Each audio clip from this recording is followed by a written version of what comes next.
Welcome to the first of two very special CEO Roundtables recorded live at the UITP Global Summit in Barcelona. In this first roundtable, we have Theirry Mallet, Shoaf, Anjes Tjarks, and Ruben Leonor. We hope you enjoy this special episode with some of the world's leading public transport executives. And what always astonishes and also flattens me at the same time, the greatest modal shift in the last, 30 years did not came from transport policies, but from a mind shift through the pandemic and through new technologies, which is called home office, more or less. And this also flattens me because it also says, whatever we do, maybe the key of changing to a better world lays somewhere else. This is the Transit Unplugged Live CEO Roundtable. Very excited to have with us four of the world's leading public transit executives. Right next to me is my good friend, Theirry Mallet, who is the head of TransDev globally. Theirry and I were just saying that we were together back, when was it, Theirry? That's right. He came to my office in Baltimore and saw me there when I was CEO. Great to see you again, my friend. We're going to be talking about what's happening with his company. Also, we have with us Shoaf, who is CEO of the West Midlands Transportation System Combined Authority, they call it, over there in the UK, in Birmingham, England. Thank you so much for being with us, Laura. Thank you. Thank you for having me. Yeah, that's good. And then Ruben Leonor, who is Strategy and Quality Director at Renfe in Spain, a big rail operator. Thank you, my friend, for being here. Thank you. And a fellow politician who is from Hamburg, Germany, and that is my friend Anjes Tjarks, who is Minister of Transport in Hamburg. Yeah, thank you for having me here. Very good. So our goal on Transit Unplugged is to shine a light on best practices and personalities who are helping to lead our industry. So we're excited today to kind of dig in a little bit and see what makes our executives tick and what are their operations and what are their plans for the future. Thank you for joining us. Theirry, let's start with you. So you're head of TransDev. I think it is the world's largest transportation contractor. Talk to us a little about yourself and your company. Okay, thank you for the invitation and thanks for the opportunity. In a few words, TransDev, it's 100,000 people around the world in 20 countries, helping 12 million to go to work every day. That's what we do, is that we help people move around. Our purpose is really empower the freedom to move of people in different countries using train, metro, buses, coaches, ferries, bikes, and car sharing as well. So it's our purpose to be able to work for PTAs around the world to be sure that they can deliver the best service. That's great. Now let's introduce Shoaf, and she is from the United Kingdom. Tell us a little about yourself and what you do there, Laura. Thank you, and thank you for having me. I'm the Chief Executive of the Combined Authority. We run the Integrated Transport Authority for the region, which is known mostly around Birmingham, but we're the second largest region outside of London in the UK, living with about 3 million residents. And interestingly, in addition to transport, our authority also has responsibilities around environment, housing, net zero, and skills. And that's part, you asked about what drives me to do what I do. I'm really passionate about seeing how all of those things come together to make a better city region. And that's what we do at the West Midlands Combined Authority. And what modes of transportation do you operate there? We own and operate our light rail system. We have a bus system that we franchise some of it, and some of it is commercial and can be controversial because I'm on a stage. We seem to be renationalizing our rail service as we speak. So, interesting times in the UK as well. Looking for your mother here in Spain. Very good. Well, speaking of rail, let's go to our friend Ruben Leonor, who is Strategy and Quality Director at Renfe in Spain. Tell us about yourself and what you do. Thanks for having me here and for inviting Renfe to join this roundtable. I am responsible not only for strategy and quality, but also for the coordination of European funds, so Next Generation and many others, and combining the three branches, the three streams, together for the success of the company. Renfe is a state-owned company, depending on the Ministry of Transport, Mobility and Urban Agenda here in Spain. We have 2 business lines for operations, so it's passengers and freight. We have like 100 depots in Spain for the maintenance. We also have a rolling stock company, a Rosco, just to rent and to grow internationally, looking for, to rent these trains that we don't use, or even investing in new ones with the regions. 500 million people in 2019, 80 million tons of freight, and expanding internationally. Mecca, Medina, Saudi Arabia, Mexico, Republica just started growing and facing the competition in Europe. So really excited about the transformation mode of rail in Europe. Well, thank you for being here today. And then Anjes, tell us about what you do in Hamburg, Germany. Yeah, hey, thank you for having me here. And I'm heading the Department of Mobility and Mobility Transition in Hamburg. So more or less, I'm a politician and have a mission. The mission is we orchestrate our traffic, but we also orchestrate in a direction. It's called mobility transition, meaning less cars. And for this, two things are key, or let's say three things are key: biking, public transport, and digitalization. So we're not only visiting this Congress, we're also hosting the next UITP Congress in Hamburg, right. and the one following 2025 and 27. How'd you get that? That's like getting the Olympics twice. How'd you get them to come there twice? Well, we tried to get the Olympics. It was denied, so that's why we have the UITP Congress. So the next biggest event after the Olympic Summer Games is the UITP Congress. And maybe just two things. Obviously, we need to better the capacity in our public transport system, but we need to invest in digitalization and in automated driving. And Hamburg is a bit different than Barcelona. We do not have so many inhabitants per square kilometer, not so much density. And therefore, we want to have like a whole new idea of public transportation by 2030. We want to have up to 10,000 automated driving vehicles within public transportation. That's a key part of our strategy. 10,000. Up to 10,000, yeah. So don't measure me exactly on the number, but we want to get them going with guests within public transport till 2025. And we do not want to do it like the US, like having private cars and just having a stack with that can drive automatically, but having, let's say, a kind of people mover, which up to 15 passengers. And we want to really get public transportation in the outer skirts of our city. And the idea is to give our citizens a kind of mobility guarantee. And it says, everywhere you are in our city, you have a mode of choice within 5 minutes. So it's like a 5 minutes mobility 5 minute guarantee. city. That's really something. And I think so too. Are you yeah. elected or appointed? Tell us about how that works. No, I'm elected. I thought, yeah. So that's why I also get all the... I mean, here many people have managing companies, but if you're elected, you also have to argue with the population that you say, okay, it's not only offerings, but there are also some push measurements to slightly move the population in the right direction. And but it helps if you have a good offering. And so in the end of the day, I think many cities have the same or face the same problems, and you cannot solve them without investment. I think overall, it's not that we've seen people return to the car as much as we probably were really worried about during the pandemic, just people traveling overall slightly less. So we're working our way through it. And it sounds like you've got that 3-day city going on that I hear in so many other parts of the world. How about in Germany? Well, we see the same pattern. That's very interesting, more or less. And I think the good thing about, if you look at it from the point of society, is people are not commuting that much anymore, which is actually not a really good thing, but they are traveling for good purposes like leisure, sports, with their families. And it's really, you see a different thing happening in society. We are also recovering up to 95% at the moment with the same pattern.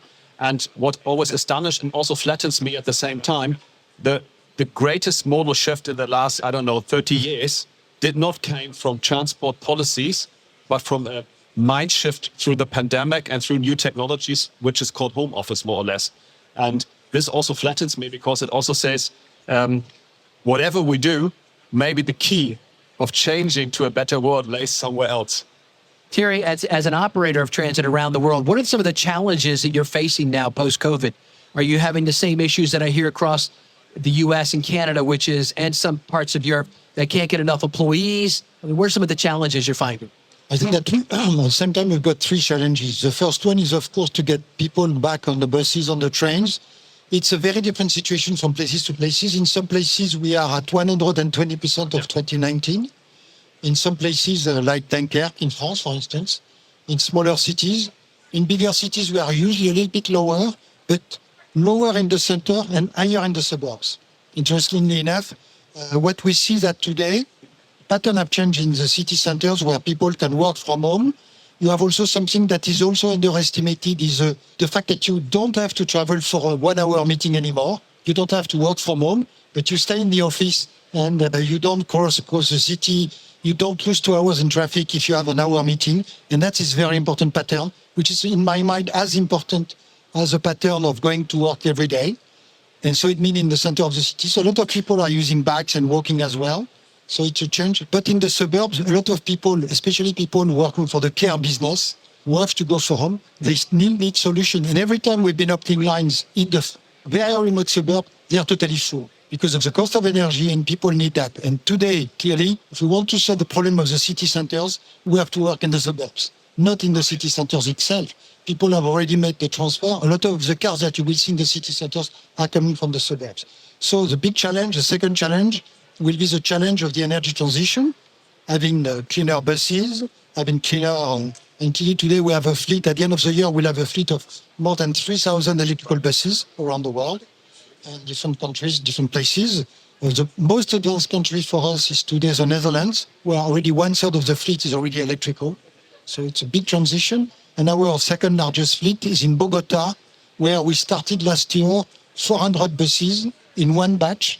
And we did invest, we did build the buses, we built the yard. And so it's a big move in a place like Bogota, and quite impressive. It shows that it's happening everywhere. And we launched at the beginning of this year more than 250 electric buses in Santiago in Chile. So it shows that it's not happening only in Europe, but everywhere, in the US as well. So it's a good trend. And the last one you mentioned is to get the drivers on board, because that's one of the big issues. People, and it's not only our industry, be sure that people want to work in our business. People are retiring, and we don't see young people as interested in that driving business as the older generation, and we definitively need to make our business more attractive, and that's also a significant challenge. How about you in Spain? What are you seeing? As we all, I think that share, we are all trying to understand how people is moving nowadays, and how this mobility pattern has changed in the last 2-3 years. But now I have to mix, because I know that we are in a public transport summit, but we have public transport, but also high-speed, long-distance services, which now add like the new commuters somehow. Because if you have Madrid to Barcelona in 2 hours 30, that's, there's a lot of people changing their home for second places, and then coming not for commuter services per day, but 3 or 4 weekly for longer distances. On the other hand, on the public transport, what we have seen is that people is coming back to trains. Obviously, it's really important the action developed by the government that all the commuter services and medium distance are free for everyone since the last quarter of 2022 and all 2023. And in medium distance high speed services, we have a special discount of 50%. And nowadays we have recovered. People is moving even more. And, the Spain is a really huge place to do tourism, but people moving for work in other ways, but growing. And, now we are recovering the customers that we had in 2019, in spite that we have the entrance of new competitors in high speed. So we are opening the market and also trying to know how people is moving. You all are commented, Sam, post-COVID, that there are new trends happening right now. You mentioned the 3-day city. You talked about changing ridership patterns. What other new trends you're seeing there in Hamburg, Germany, for public transportation? Yes, you mean post-COVID? Yes. Yeah, post-COVID. I mean, I think I pretty much agree with Laura on this thing. We have a 3-day city. I think it's a good term to describe it. People want to go to home office. We just made a study, a representative study along our population that says we have overall every day 17% of the people that were commuting are now in home office every day. 17%? 17%, and up to 40% of the workforce use home office every week. So this is quite a lot, and this obviously has a reflection on the way public transport recovers after pandemic. And I think it ends up in an overall mobility strategy, and it means we also know from the same representative story that the amount of car kilometers that are driven in Hamburg every day was reduced by 28%. So the actual loser, so to speak, is the private car. And public transport is almost the same level as before pandemic.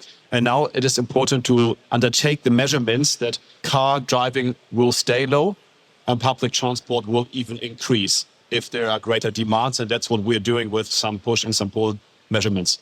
Tomorrow we're doing another event just like this with 4 new speakers tomorrow. Jeremy Yap will be here. He is the deputy CEO of Singapore's LTA. I actually was able to just visit with him recently, and he told me that during the pandemic, it actually was a blessing in disguise, so to speak, because they were having to put so much emphasis on the peak of the peak in the mornings and afternoons, and it took so many resources to make sure, since that kind of came down, the peak of the peaks, they've been able to spread those resources out. Are you seeing things like that at your location? Yeah, absolutely. Even I might take the train into work every day. And just the fact that you can get on a train at 8 o'clock in the morning and sit down, is a totally new phenomenon where we are. There's people do come in later. They may take their first call from home, drop their kids, and then come in, or they may stay later. So all that air that especially rail services were taking off peak is now better spread. And that kind of flexibility is also really important, I think, to recruiting. And it just speaks to one of the problems that we're having is, drivers work shift patterns and the rest of the world is enjoying sort of freedom and flexibility in their jobs. And those two things are making it incredibly difficult to recruit. And I think I would just say, too, there's a difference, what we see between rail and bus. If I can be sort of blunt about it, which is, there are a lot of people in our urban conurbation who are in transport poverty. They don't have access to a vehicle, and they're heavily reliant, especially on the bus, in order to get anywhere, for shopping or recreation. So we're facing a bit of an existential threat at the moment because we're seeing bus services reduce because of this difference between the cost and the revenue. And it's disproportionately impacting on our most vulnerable and often the people who worked straight through COVID. So it's becoming a terrible sort of self-fulfilling social problem we have to get a grip at. Just to highlight that we are also seeing this change of the meaning of the words. I mean, peak and off-peak, or even Monday or Friday, weekends are different. And we have to coordinate this new operations model, changing trains and changing these train riders to adapt to the new thing that we still don't know. Well, in addition to Laura, I just want to stress 2 points. Usually in the public transport branch, we only talk about capacity, and capacity is almost everything, which is also, of course, a lot. But we nonetheless must talk more about comfort. And you stressed the point, people can sit down again. And it's a very important thing, especially if you want to have the long-running train services and want people to get into long-running train services. They do not want to stand the whole day. They need to sit down. And this is something very important to talk about comfort, also to gain people who used to drive their own private car, because this is usually a lot more comfortable than taking mass transportation, as the word already says. And therefore, if you want to gain people and want to reduce car usage, I think the idea of comfort is a very important thing, and it also has, it makes it happen on these different mobility patterns. And the second thing is, usually we build up infrastructure only for these peaks. Right. So we are actually able to reduce the costs of new infrastructure. It's not only about public transport, but also we can reduce, for example, streets by 1 or 2 lanes, because we only have them for 1 or 2 hours a day. And now we have different peak times, and therefore we can reduce them and do other things, make them green, make bicycle paths there or something else. So the idea of having a reduced peak is very important, I think, for a city. Just that when we are talking about long distance, I mean, when depending on the length of the journey, the customer experience is obviously really, really important. And the trip is experience itself. It's not just a way to go from A to B. It's more than that. It's the experience that we have. Theirry, do you have any thoughts on this topic? I think that clearly people are taking public transport because of the efficiency of the system. We should never forget that. Some people don't have the choice of taking it. But clearly all the studies that we have conducted is that if we want to compete against car, we have to be on a same level. It's not a matter of cost, by the way. Most of the time it's a matter of efficiency, of comfort, and we should never forget it. When we did a survey in France recently, more than 50% take it. They have cars because it's more convenient than the car. Because they avoid traffic jam, because they can sit. And actually, people put a penalty where they can't find a seat of 50% on the time. So we can even value that. So when you are standing, your time is spent in a very different condition. If you can actually sit and work or do something else, it's not time lost. And we had a very good experience in France on express coaches, long-distance coaches coming from the suburbs, which are quite interesting because they are totally full. post-COVID. It's coaches, so you have a seat. You expect to be able to sit down, and people can win time. But the key there is the comfort, plus the fact that it's services that we have open from 6 a.m. till 10 at night, every quarter of an hour, and it's full, 1,000 people on each line that have been open, sometimes 30 kilometers away from the city centers, to show that there is a big demand there that was not untapped up to now, and it's a big success, and people don't hesitate to let their car. But the secret as well on those coaches is that for the 30 kilometers, you've got only 4 stops. It means that you're not replacing the car. The car, you're going to be using it less. So you're going to go to a car park, which is sometimes in the countryside, very inexpensive. You go for 10 kilometers and then you do for 30 kilometers in a coach. You save money, you're more efficient, it's reliable to go to work. And so it's a new way also to looking at that. That's a good complement for rail. Rail is sometimes expensive. A line of 2,000 people per day, is it worth spending much money on a rail line? Or if you can do it by coach. And after that, we are even looking in some places having dedicated lines that can be used for coaches and car sharing, which could be an opportunity to use the road and not to have a fight between the road and the rail, but to find a good complement between both. And sometimes you don't go with a coach all the way to the city center, but you will stop at the nearest big train station to get it to the city center for the last few kilometers as well. So let's summarize this first portion of our conversation. I think what we've heard is that the COVID pandemic changed ridership patterns, changed really the role of public transportation. We're going to talk about that in just a minute. But what I think what happened to governments largely, we have a couple representatives of the governments here, is that even though the pandemic reduced ridership, most cities still saw that their public transportation services were the main way that their what they call essential workers were able to get to work. So the people who were running the hospitals and the water systems, et cetera, they were riding public transit. So I think a lot of folks in government maybe saw for the first time that, to use an old children's rhyme, the wheels on the bus that go round and round are also the wheels that make our economy turn.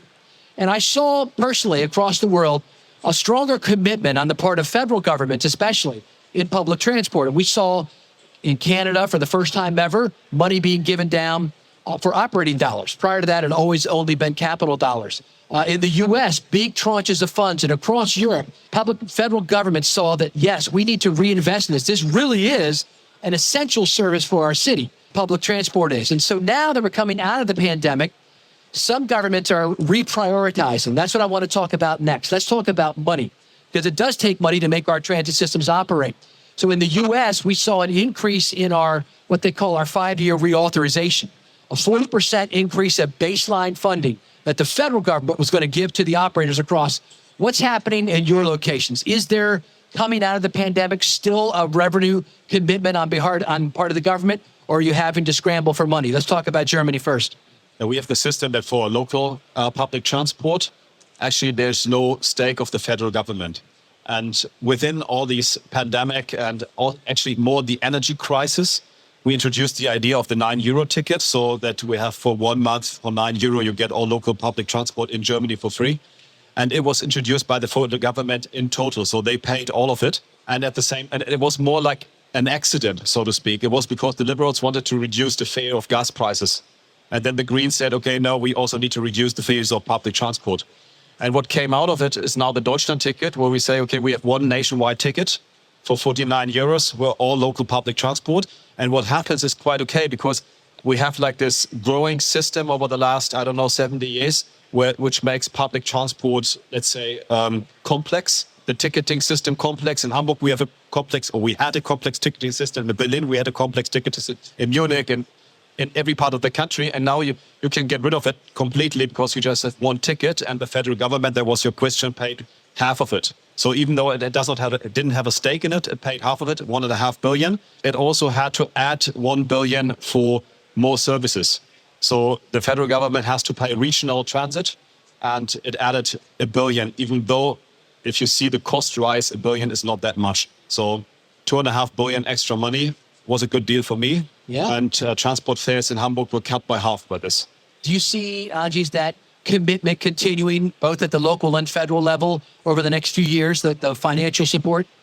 I think so, because I think they can't get out of it anymore. the Deutschland ticket was sold now 10 million times. And I think by the end of the year, it will be probably rather 20 million. And the cycle of investment, I don't think many public transport companies get this. But the idea is, if you have 10 million more subscriptions for public transport in Germany, then people will also demand more investments. It is a democratic idea.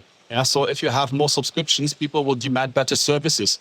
And it's not the other way around. So if I talk with public transport companies, they usually argue in the past that they said, okay, if we invest in ticketing, no one will invest in capacity. Rising prices and no one will invest in capacity. But I think it's the other way around. If people use the services, they demand more money. And at the end of the day, our economy has up to, 4,000 billion of revenue. 4,000 billion euros revenue. Public transport in Germany costs in total 14 billion euros. It would be easy for my country to make it for free if there's the choice to do so. We are not there, but the money is there. You just need to allocate it. That's the important part. First is, our government, that Renfe is part of the government of the transport. We have a strategy for mobility for these years, according to the European strategy, Smart for Mobility. And with this strategy, combining, as you said, combining different modes of transport, but with public transport and mainly rail as the backbone of the system, all the investments coming also from European funds. So it's a very good moment to invest for Spain, for the rest of people in Europe, and to invest in public transport. In the last 3 decades, Spain has been investing a lot in high-speed development. So that's why we are the second largest network in the world, behind China.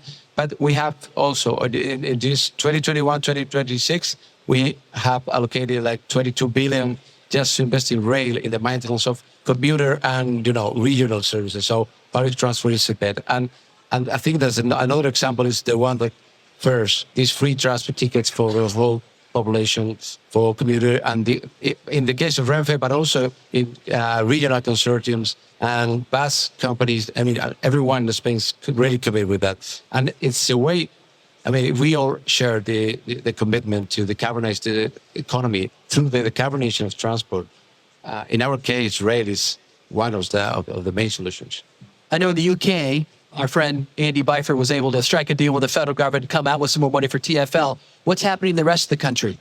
We should all be so lucky as TfL. Yeah. So the UK is actually a really quite centralized country, probably the opposite of Germany. We'd love to be a lot more like Germany with more freedoms and flexibilities regionally. But we have had subsidy, we've had a big capital allocation. So we had a 5-year capital allocation of just over £1 billion for us to construct infrastructure in the West Midlands. And then we're also part of these 2 national subsidy schemes about keeping fares low. And that was literally just recommitted to, I think it was just only 3 weeks ago, because I think it was sort of what you were saying earlier, which is I think the pennies dropped about the political ramifications of the loss of transport. And there were some local elections in the UK where 2 areas where bus companies had withdrawn almost all their services, and the government was punished at the polls. And I think that woke people up a little bit to how many people rely on public transport and how unacceptable it is to the electorate. And when that happens, same as more people riding, it comes higher up the agenda. So I'm pleased to say we've seen what we have in the UK is a £2 cap each way, depending upon where you are in the country. It operates slightly differently, but there's a commitment to that for the next year and a half.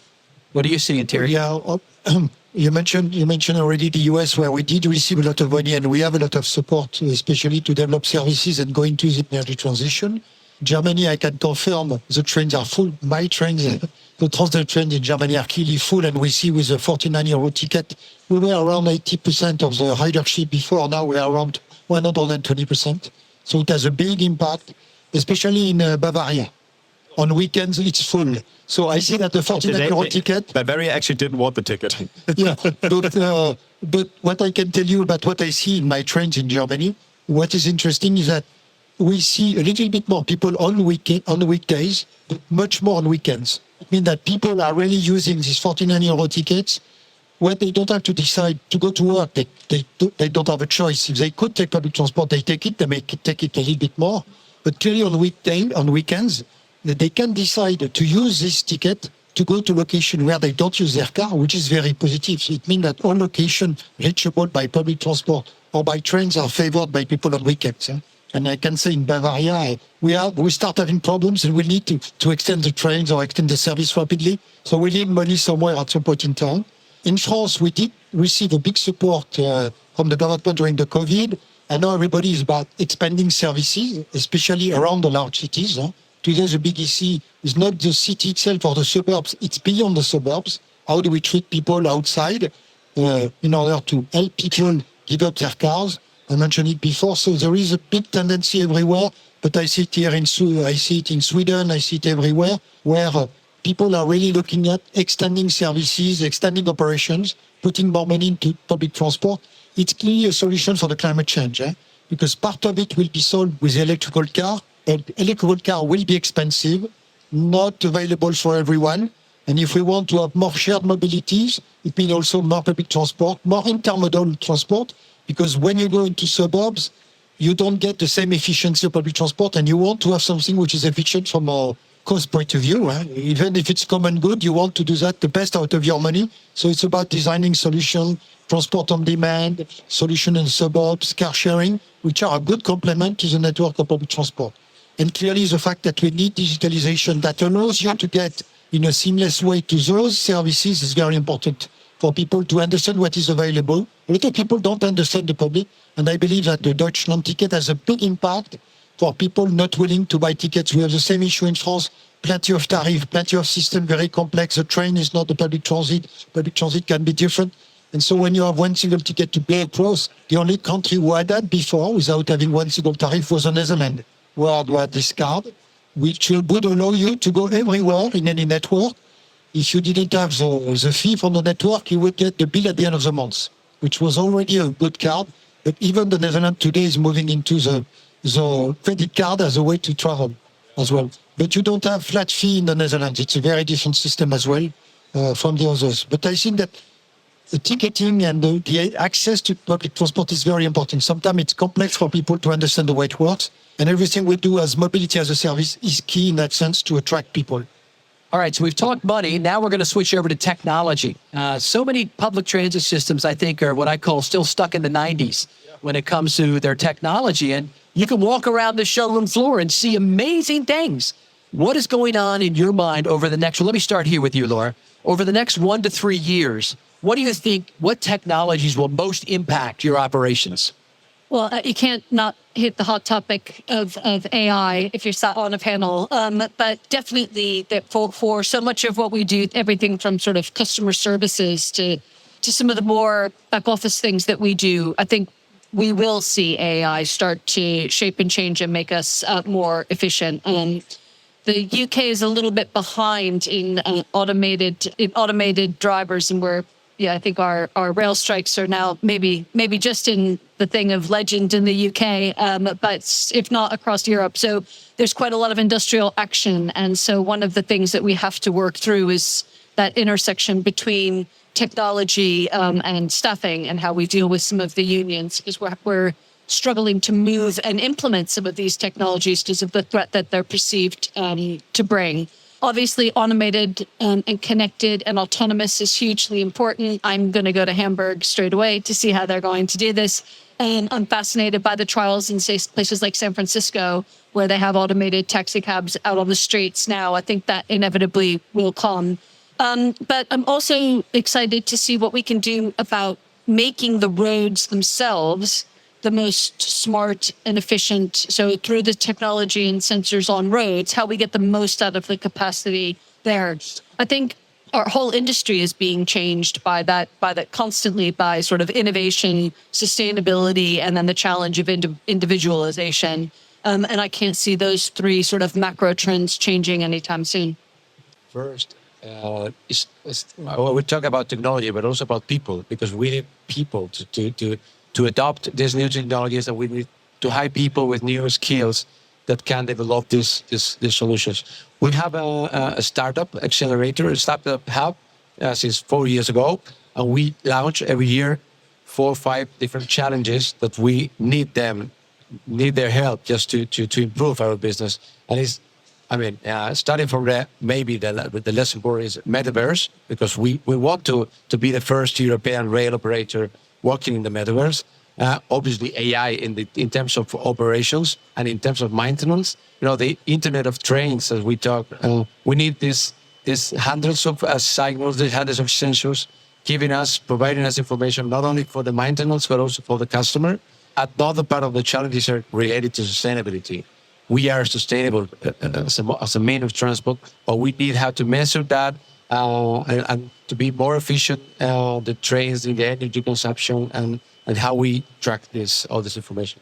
Yeah, the signaling is so important now to have it updated.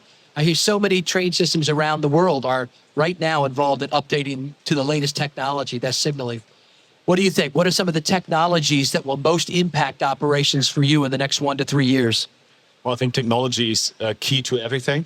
And first of all, it's accessibility, or you said about ticketing, easy ticketing. It's very important. But also to say one thing first, with a Deutschland ticket, we got rid of lots of bureaucracy. If you want to transform bureaucracy into the digital world, you have a problem. We had 150 different subscriptions just in our public train service. Now we have one. So if you want to transform this into a digital movement, it's much easier and you are much quicker. And usually public transport companies are too slow, way too slow. So we need to speed up there.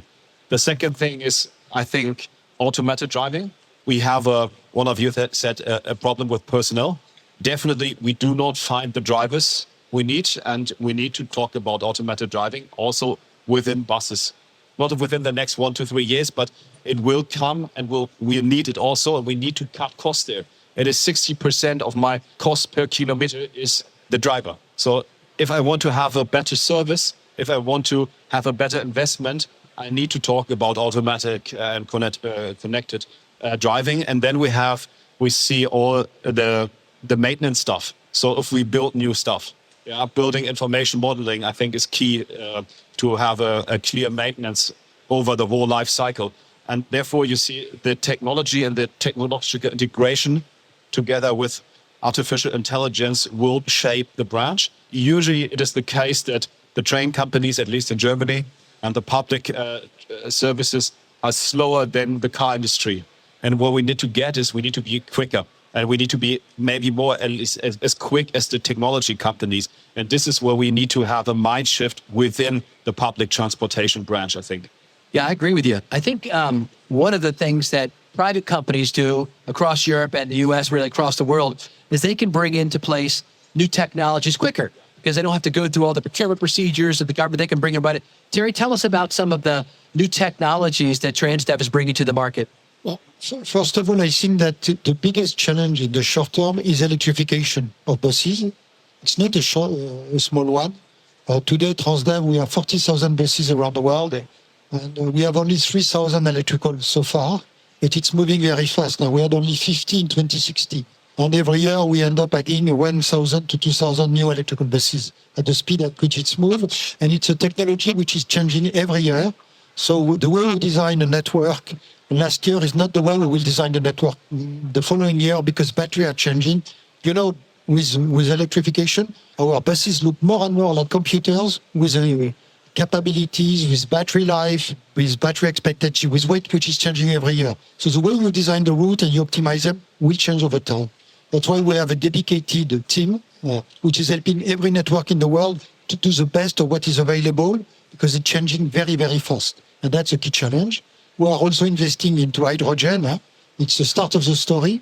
I mentioned in 2016, we had only 50 electrical buses. Today, we have about 60 hydrogen buses around the world in different places, different countries. We're testing them.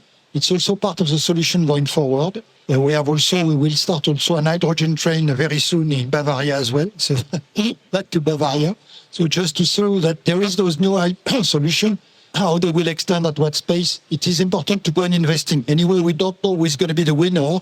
There is a lot of solution. I still strongly believe in biogas as well, as long as it's renewable biogas. And I think renewable is very important because too much biogas doesn't mean it's renewable.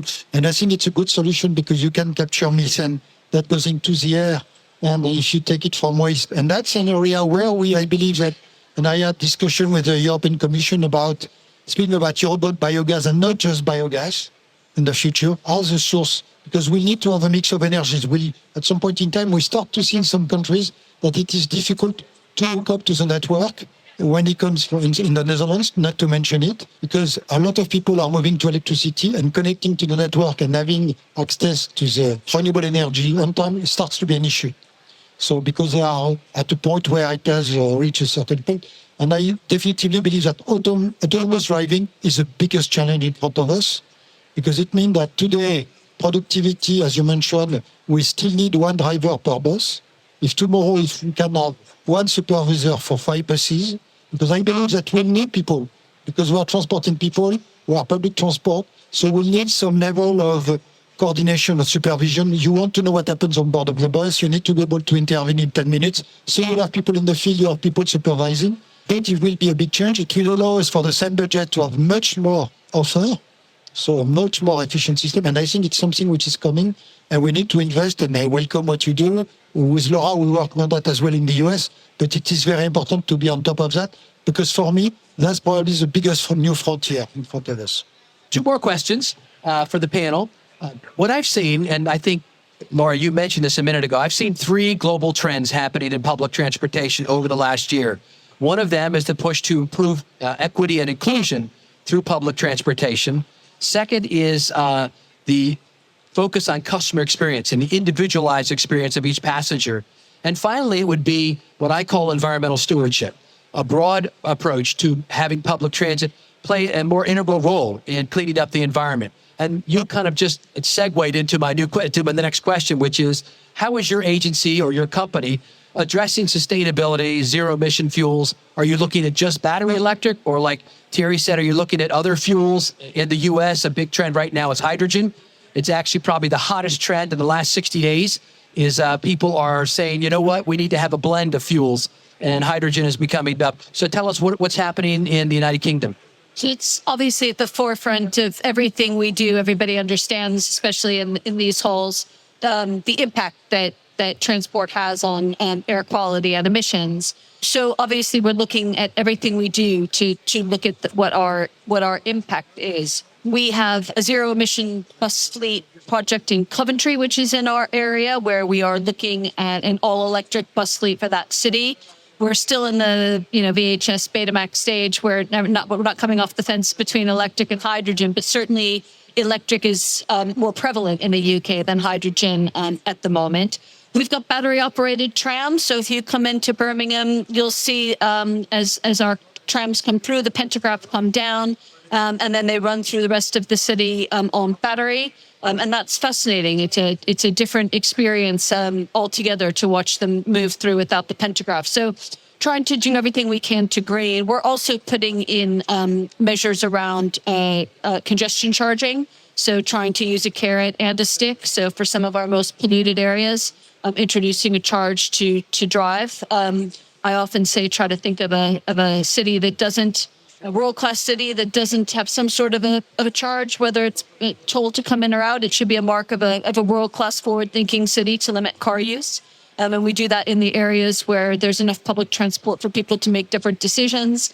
And then again, I think something that's quite important is things like scrappage schemes. So trying to move people who can't afford necessarily to make that transition into giving up older, more polluting vehicles and helping to financially make that sustainable. Otherwise, I think we do run a risk of sort of seeing a bigger divergence between people who can afford to run electric vehicles, therefore not pay congestion charges. They may have a driveway and a garage and they can hook up to the grid, versus quite a lot of our housing stock in our urban areas, which don't have access to that kind of charging. They won't be able to charge on street, or they don't have the infrastructure readily available, and they don't also have maybe the financial means to change the vehicle that they drive, which then means that they're financially penalized again. So trying to find a way through that is sort of equitable and just, I think, is the flip side of trying to move towards net zero.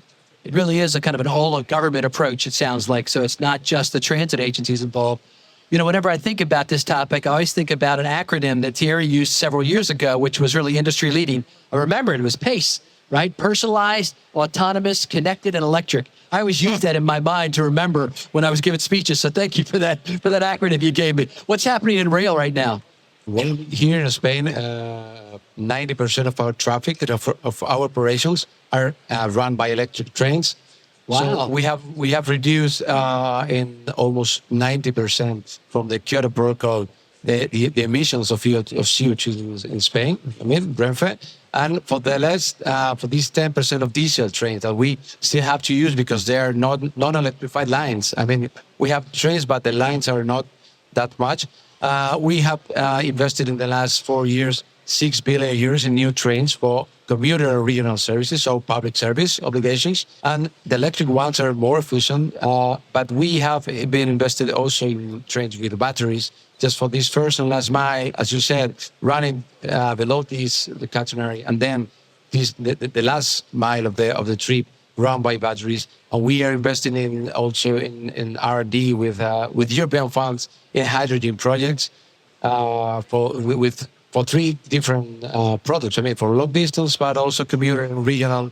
I think that there's something that we don't have that much time to talk about. That rail. I think the rail in Europe is really electrified, and this way we can be the backbone of this sustainable mobility system, as we have the commitment of zero emissions in the short term. How about in Hamburg? 2 quick points. We made a promise to our population, and the promise is from 2020 on, every new bus we buy is an emission-free bus. We have about 280 emission-free buses now, and 275 are electric buses. So we observe hydrogen technology, but to tell you the truth, we're not really convinced by hydrogen technology, and the electric buses are getting better and better. And so this is actually where we rather see the future. The second thing is to make a different point, and not to repeat what my colleague said here, is we also operate with our companies at the financial market. So we issue green bonds, and if we invest into our bus fleet, in our public transport, we have a certified company, Hamburg Hofbahn, and says, okay, this is a green bond, and we issued 800 million in green bonds already to get money for investment in public transport. So it's not only the case that we need to rethink our fleet, but also that we see other things, what we can do with public transport. It's not only green bonds, it's not only the financial market, it's also the public space we can reduce if we build new construction sites, for example, etc., etc., etc. So public transport is more than just transporting people. It's a whole ecosystem, and we need to roll it out in a green way. I'm going to ask you in just a minute, but we have only one more question left. You're going to want to stay around because it's a fun one. Theirry, tell me about what's happening with you all. Yeah, in the organization, I mentioned it before, we're moving into electric. That's the most important move. We are also moving to biogas where it makes sense. I think we have a common challenge is to stop speaking about zero emission buses, but to start looking at footprint and the life cycle. I think that let's not make a mistake, because if we want to be at some part carbon neutral, it's not being because we'll be zero emission in the short term, and that is very important that we start looking at. We start working at scope 3 and 4 is going to be very, very important. Aviation we avoid, and sometimes when I mention the express buses or express coach I was mentioning before, 90% of the emission are sold with the diesel buses, and if you go to an electrical buses, an electrical coach, you get 95%. So some places, it's better to have a bus or a coach than having an electrical one, than having nothing.